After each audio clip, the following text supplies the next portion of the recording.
Hola, buen día. Hoy abordaremos el tema de citoesqueleto, componentes y funciones. Si recordamos las primeras clases donde pudimos aprender sobre los diferentes organelos que componen las células, hablamos de unas proteínas muy importantes que son proteínas de andamiaje dentro de la célula. Si podemos imaginar que para construir un hospital, una casa o un puente, se necesita una estructura firme, un andamiaje que lo sostenga todo. Sin eso, cualquier edificio colapsaría. Lo mismo ocurre en las células. Aunque no lo vemos, dentro de cada una de nuestras células existen estas proteínas, que es una red que da forma, soporte y movimiento, su esqueleto interno. Sin él simplemente no podrían existir las células y hoy conoceremos esa estructura llamada citoesqueleto. El citoesqueleto es una red de filamentos, que es el esqueleto de la célula, la cual no solo da soporte a la membrana plasmática y forma la célula, sino que también va a ayudar a posicionar correctamente cada uno de estos organulos dentro del citoplasma. Es decir, esta red de filamentos ayuda a posicionarlos y a que esos organulos no se encuentren dispersos dentro del citosol. Además, el citoesqueleto proporciona los rieles para el transporte de vesículas y en muchos tipos de células permite que la célula se desplace. Aquí podemos observar la bicapa lipídica, la membrana de las células que delimita. Tenemos estructuras como las mitocondrias, colocadas, digamos, correctamente o en la posición que deben situarse para realizar las diferentes funciones relacionadas con la respiración celular. Tenemos los ribosomas, el retículo endoplasmático, tenemos los microtúbulos que forman parte de esta red de filamentos, los filamentos intermedios, los microfilamentos, entre otras partes de la célula. Esto es de manera general cómo se puede observar esta red de filamentos o andamiaje dentro de la célula, que tiene no solamente la función de dar soporte y forma, sino que también otras funciones para que la célula funcione correctamente. Las primeras proteínas que componen esta red del citoesqueleto son los filamentos de actina, que también son conocidos como microfilamentos. Son polímeros helicoidales de 8 nanómetros de diámetro, compuestos de la proteína actina. Son estructuras flexibles y aunque estos filamentos de actina están dispersos en toda la célula, como lo podemos observar en esta imagen, se encuentran más concentrados en la corteza, justo debajo de la membrana plasmática, como podemos observar aquí, esta concentración de haces de filamentos de actina. En la figura 1 tenemos un filamento de actina simple, en la 2 microvellosidades intestinales, en la 3 tenemos una fotografía de microscopía de fluorescencia donde podemos observar las fibras de tensión, que son las color rojo, es decir, los filamentos de actina, que terminan en adherencias focales, que serían esas estructuras verdes. Y en el cuarto tenemos un músculo estriado.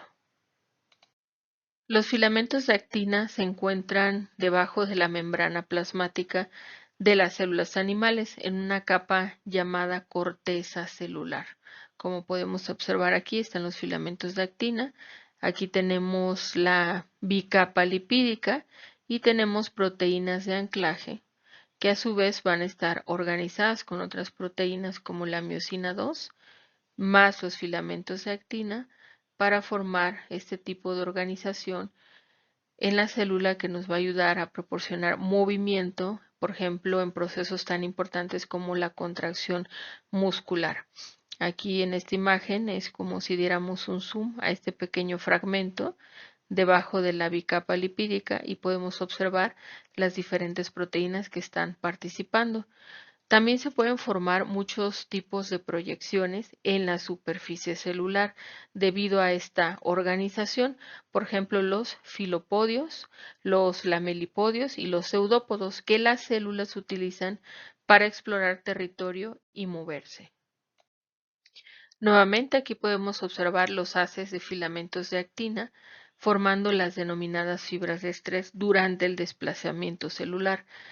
Recordemos que este tipo de organización nos va a servir para desplazar las células en procesos importantes como el peristaltismo, la contracción involuntaria del músculo cardíaco, cuando realizamos algún tipo de movimiento, nadar, correr, todo este tipo de movimientos musculares también están implicando que estructuras tan importantes como los haces de filamento de actina más otras proteínas permitan el desplazamiento de las células. Aquí tenemos otras proteínas. En la anterior diapositiva vimos las proteínas de anclaje, que es lo mismo que las proteínas de conexión, pero también tenemos integrinas, tenemos también la formina, tenemos la miosina 2, que es una proteína muy importante, y los filamentos de actina. ¿Y cómo se da esta actividad de motor de las cabezas de miosina? Las cabezas de miosina, como observamos aquí en esta imagen, son la región globular de la proteína miosina, que va a interactuar a su vez con la actina o los filamentos de actina, como lo observamos aquí. Tenemos la miosina, las cabezas de la miosina y los filamentos de actina. Esto es para generar el movimiento en la contracción muscular y otros procesos celulares. Son responsables de esta conversión de energía química. Aquí entra nuevamente la hidrólisis de ATP. Recordemos que la molécula de ATP es conocida también como la moneda universal de energía, donde hay una hidrólisis de ATP, se convierte en ADP, se libera energía y justo se puede dar este movimiento mecánico. Aquí en esta imagen es un experimento que se realizó para medir o evidenciar la actividad de motor como un motor de las cabezas de miosina, y básicamente lo que hicieron fue colocar estas cabezas de miosina que fueron ancladas a una superficie de vidrio, y entonces también o a su vez se marcaron los filamentos de actina con un tipo de tinción fluorescente y posteriormente se unieron las cabezas de miosina. Aquí participó el ATP, se agregó, los filamentos de actina comenzaron a realizar estos movimientos a través de la superficie y se comprobó efectivamente que esta interacción permitía el desplazamiento celular. De hecho, la contracción muscular es la forma de movimiento más familiar y mejor comprendida en los animales. En los vertebrados, por ejemplo, correr, caminar, nadar, volar, depende de la contracción del músculo esquelético sobre su armazón óseo. Mientras que los movimientos involuntarios, por ejemplo, el bombeo del corazón y el peristaltismo intestinal, dependen de la contracción del músculo, en este caso del músculo liso y cardíaco, respectivamente. Todas estas formas de contracción muscular dependen del deslizamiento impulsado por esta molécula de ATP, de conjuntos altamente organizados también de los filamentos de actina, con conjuntos de filamentos de miosina 2 o de esta proteína miosina 2. Es decir, se requiere una interacción de estos filamentos de actina de la proteína miosina 2 más la energía que va a ser impulsada por la hidrólisis de ATP. El deslizamiento de la miosina 2 a lo largo de los filamentos de actina va a hacer que los músculos se contraigan. Esta serie de contracciones musculares, por ejemplo en el caso del peristaltismo, ocurren en el tubo digestivo, y en el caso del corazón es involuntario, sin embargo están participando estas proteínas, miosina 2, actina, así como la energía proporcionada por la molécula de ATP. En esta serie de imágenes del 1 al 4 vamos a comprender cómo se da el proceso de desplazamiento celular y la interacción de diversas proteínas para que esto suceda. En el número 1, cuando una señal nerviosa llega a la célula muscular, se va a liberar calcio del retículo sarcoplasmático que rodea a las miofibrillas. Este calcio va a provocar un cambio conformacional en la molécula de la tropomiosina que observamos aquí. Esta cambia de posición y expone los sitios de unión que están aquí en color verde oscuro de la actina, o sea, se exponen los sitios de unión de la actina. En el número 2 tenemos que la cabeza de miosina se une a estos sitios de unión de la actina que ya fueron expuestos anteriormente, formando puentes cruzados, como podemos observar aquí, conforme se libera el fosfato inorgánico. Aquí podemos observar los puentes cruzados, la miosina, los sitios expuestos de actina anteriormente y liberación de fosfato inorgánico. En el caso 3 se libera ADP, lo que inicia este golpe de suerte. Este ADP proviene, por supuesto, de la hidrólisis de ATP. Cuando se libera este ADP, lo que inicia es este golpe de fuerza en el que el filamento delgado ahora es empujado hacia la línea media del sarcómero. Este es considerado el sarcómero. Y en el número 4, una nueva molécula de ATP se une a la cabeza de miosina, provocando la separación de estos puentes cruzados, actina-miosina. Subsecuentemente, el ATP se va a hidrolizar a ADP y fosfato inorgánico como en el paso número 1.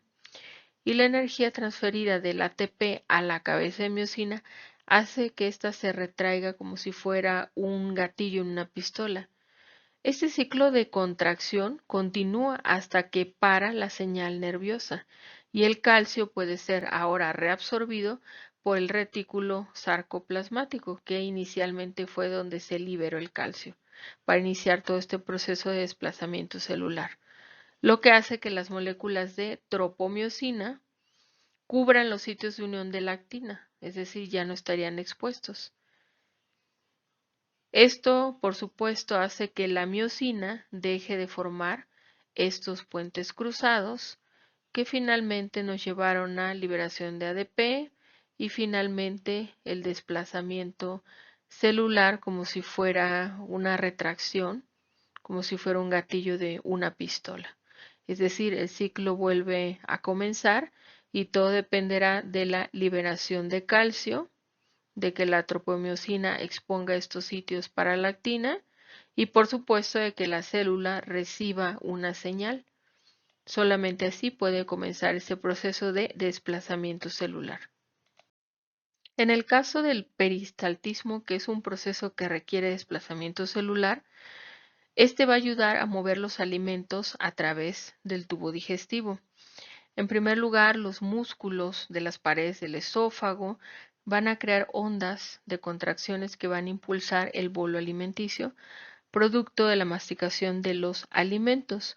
Una vez que el bolo alimenticio llega al estómago, se convierte en una forma menos sólida llamada quimo, y este quimo es el que va a continuar hacia el intestino delgado.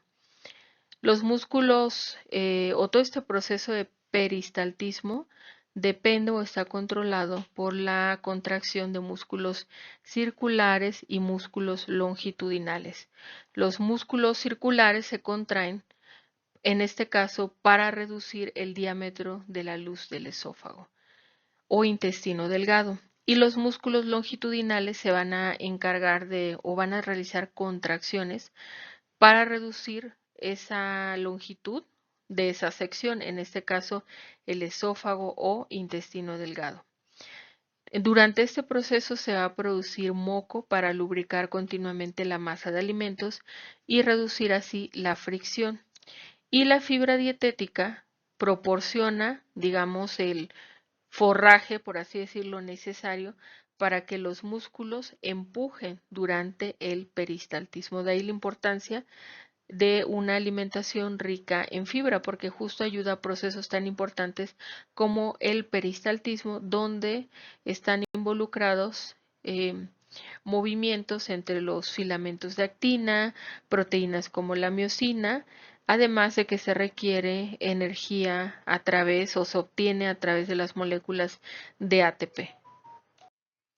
Otro tipo de filamentos o proteínas que pertenecen a esta red del citoesqueleto son los microtúbulos. Los microtúbulos son cilindros largos y huecos hechos de la proteína tubulina. con un diámetro exterior de 25 nanómetros, a diferencia de los de actina que son de 8 nanómetros aproximadamente de diámetro, estos son de 25, 3 veces al menos más largos en diámetro. Son mucho más rígidos si los comparamos con los filamentos de actina. Los microtúbulos son largos y rectos y frecuentemente tienen un extremo unido a un centro organizador de microtúbulos que se llama hematoc, llamado también centrosoma. Es decir, aquí en esta imagen podemos observar este centrosoma o centro organizador de microtúbulos y alrededor de este centro organizador van a estar estos microtúbulos largos y rectos, frecuentemente unidos a este centro.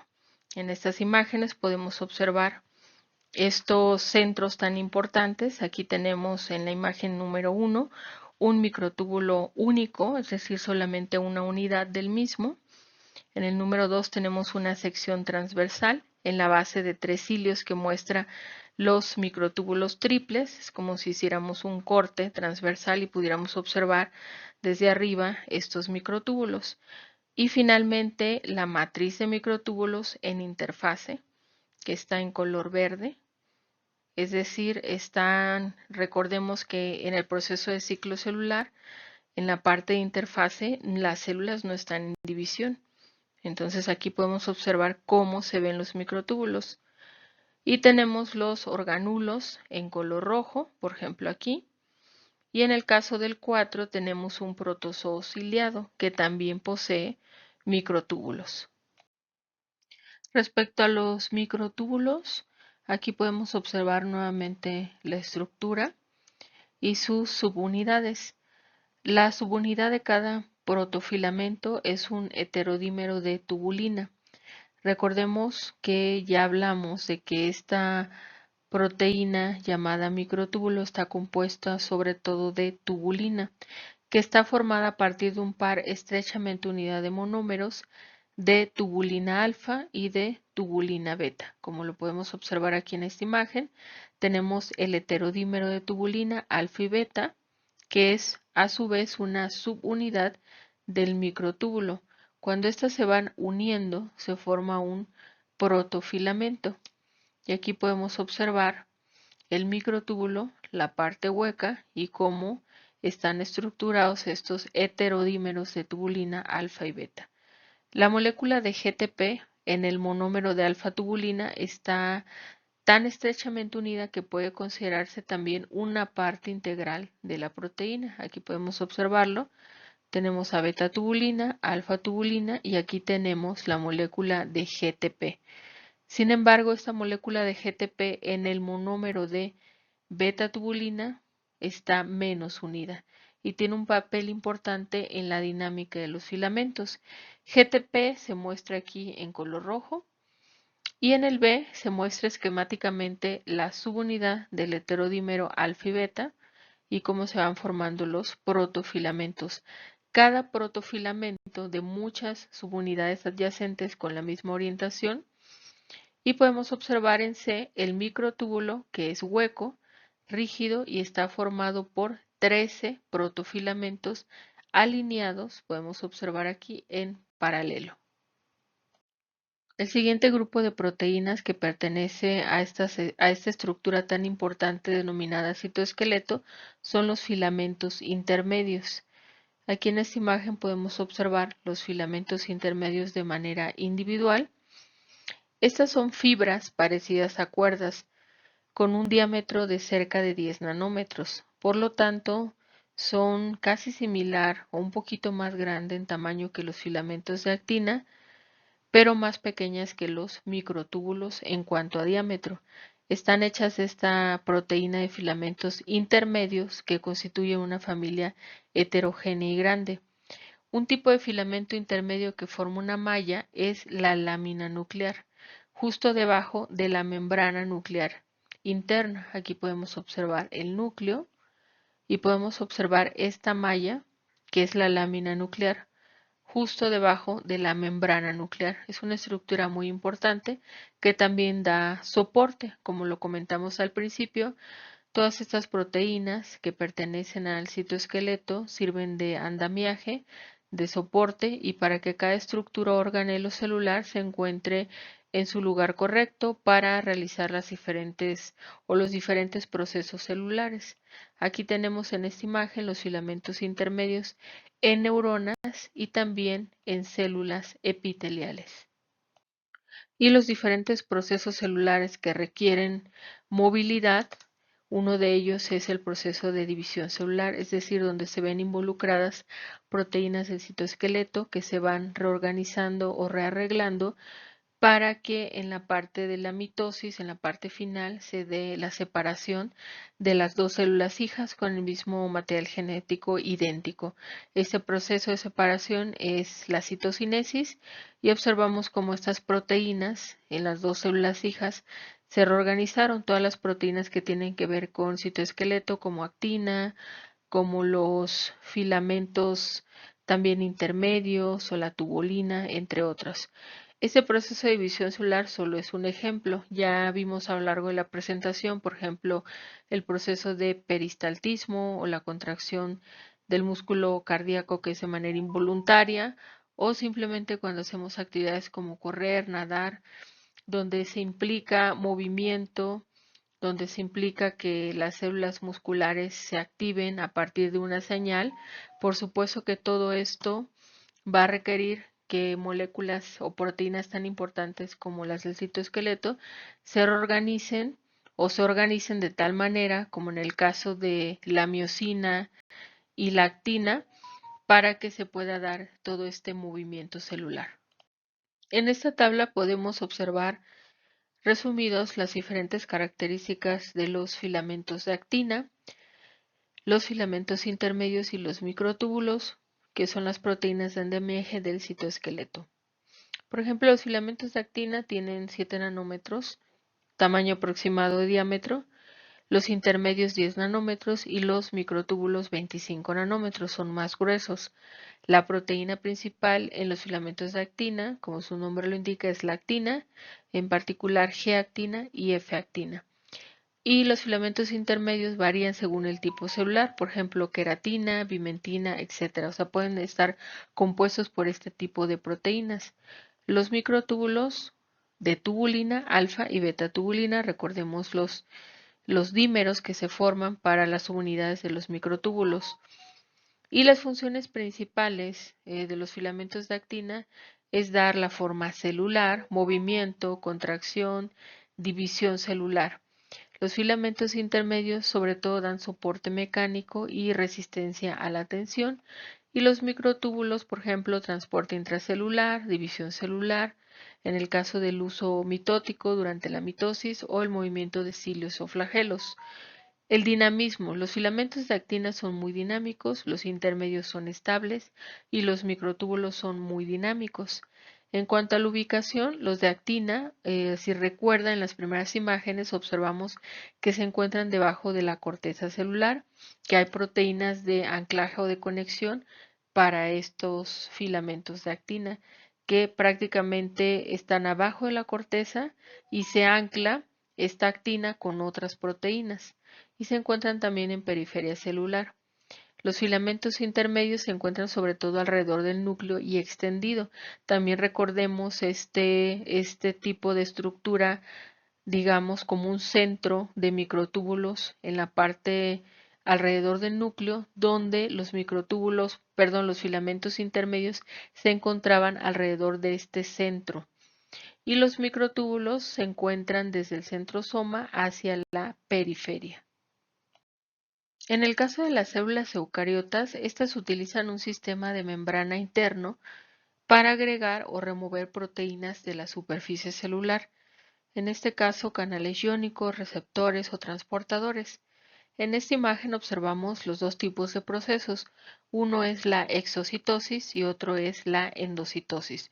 En el caso de la exocitosis es una vía secretoria que va a liberar nuevas proteínas sintetizadas, por ejemplo, carbohidratos y lípidos, ya sea a la membrana plasmática o al espacio extracelular, como observamos en esta imagen. En este caso podrían ser nuevas proteínas sintetizadas, carbohidratos o lípidos que salen al espacio extracelular por medio de la exocitosis. En el caso de la endocitosis, la célula toma los componentes de la membrana plasmática o el espacio extracelular, como lo observamos en esta imagen, y estos van a ser internalizados y se van a liberar dentro de los compartimentos internos. En este caso, observamos cómo se hace esta internalización, se forman estas vesículas y dentro, en la parte del citosol, va a ser liberado todo este contenido. Esto se da por transporte de vesículas, que serían estas en color rojo, que dentro van a tener el material que se está transportando para alguna función específica de la célula. De manera muy general, existen diferentes rutas de la endocitosis. Tenemos, por ejemplo, la macropinocitosis, tenemos clatrina, tenemos también caviolas, tenemos flotilinas, que son un tipo de proteínas, o tenemos una ruta de endocitosis que implica o es independiente de clatrina y caviolina. En este esquema se pueden observar las diferentes formas de endocitosis y las vías de endocitosis y la maquinaria molecular que se asocia a cada ruta. Por ejemplo, en el caso de tenemos caviolas, tenemos unas estructuras de llamadas endosomas que son de reciclaje o endosomas tardío, o en el caso de flotilina también tenemos estructuras como la flotilina 1 o la dinamina, entre otras. Es decir, cada ruta de endocitosis que nos va a permitir internalizar material desde el espacio extracelular implica la participación de diversas proteínas. Por ejemplo, tenemos la macropinocitosis. Muchos virus aprovechan esta ruta de entrada no específica al adherirse a la superficie celular y desencadenar una señal macropinocítica. La captación de macropinosomas luego ocurre en ubicaciones arbitrarias en la superficie celular. Por lo tanto, cualquier virus unido, ya sea asociado con el receptor activado o no, tiene la posibilidad de internalizarse. Entonces, esta ruta llamada macropinocitosis, que finalmente va a meter material desde el espacio extracelular, en este caso un virus que se adhiere, aprovecha este tipo de sistema para poder adentrarse a una célula blanco. En la macropinocitosis puede haber una captación inespecífica de fluidos, de solutos, de membranas, de ligandos y partículas más pequeñas adheridas a la membrana plasmática.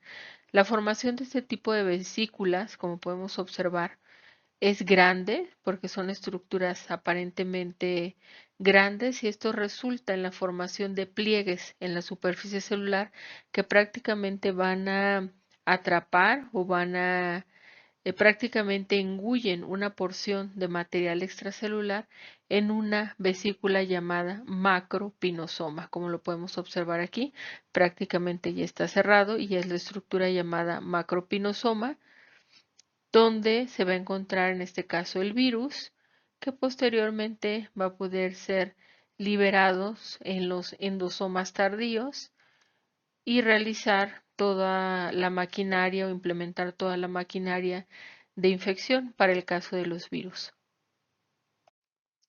La fagocitosis es una forma especial de endocitosis, entra dentro de las vías de endocitosis para internalizar, digamos, material, ¿no?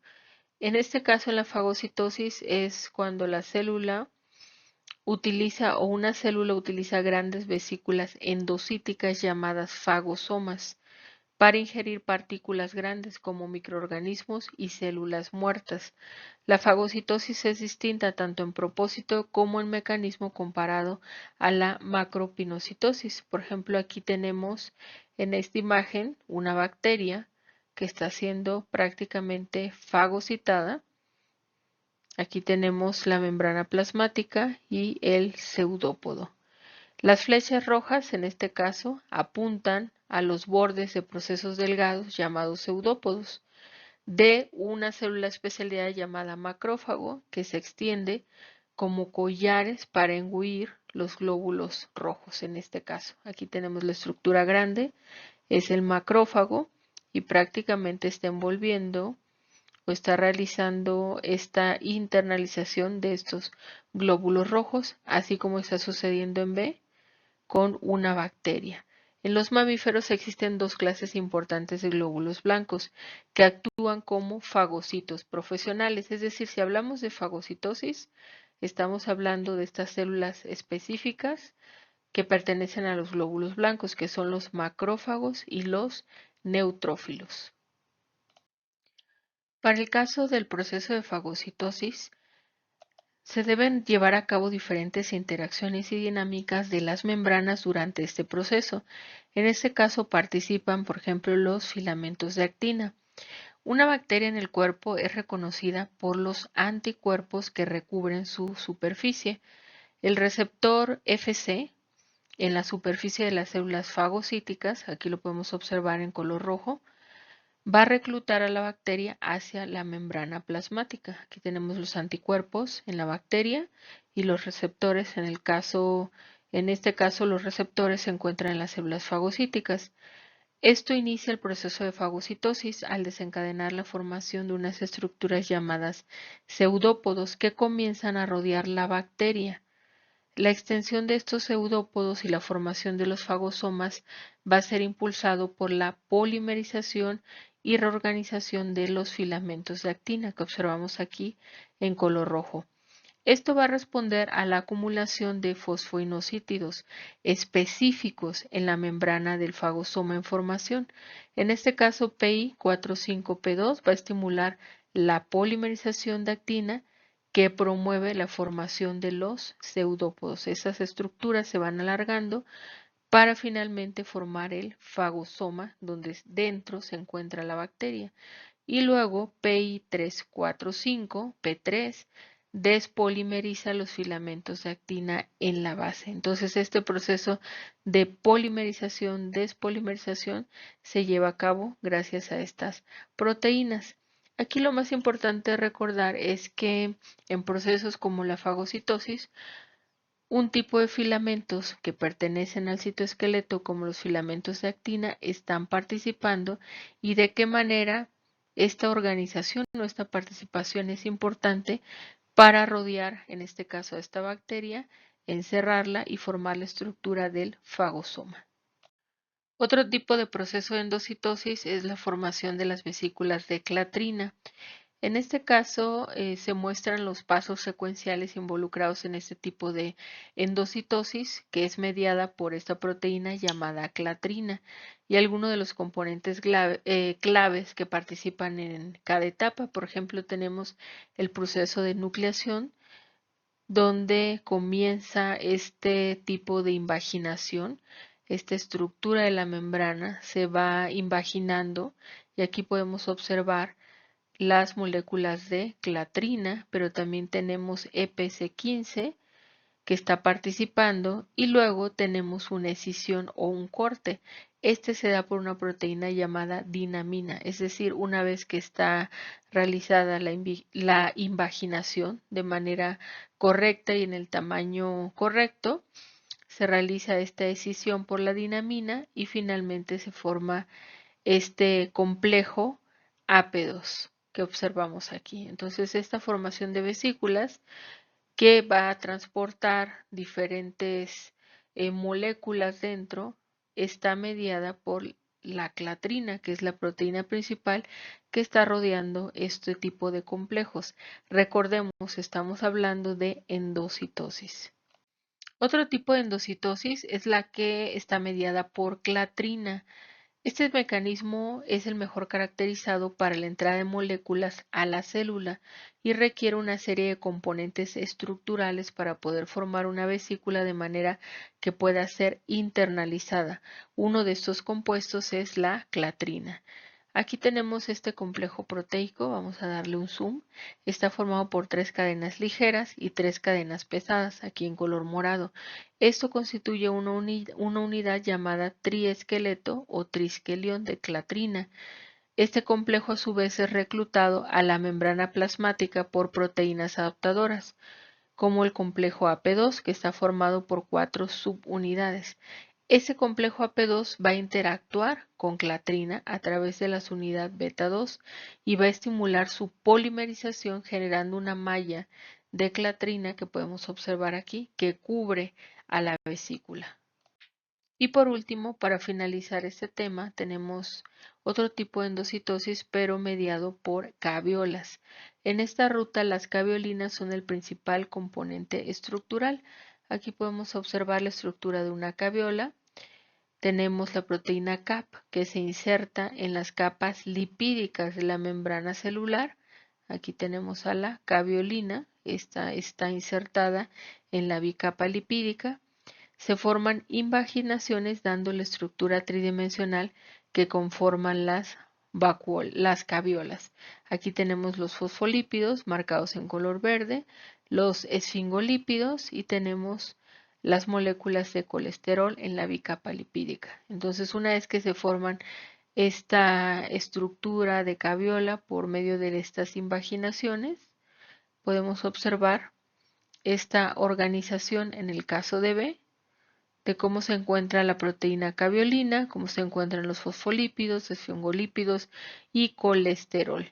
¿Qué importancia tiene este tipo de estructura? Es que, por ejemplo, se ha visto en diferentes enfermedades como el cáncer que muchas de estas proteínas están desreguladas. Esto quiere decir que estas proteínas que tienen que ver con arreglos del citoesqueleto pudieran estar desreguladas con una expresión incrementada y por lo tanto favorecer el proceso de carcinogénesis. Sabemos que, por ejemplo, en el cáncer se requiere o hay un incremento en la proliferación celular.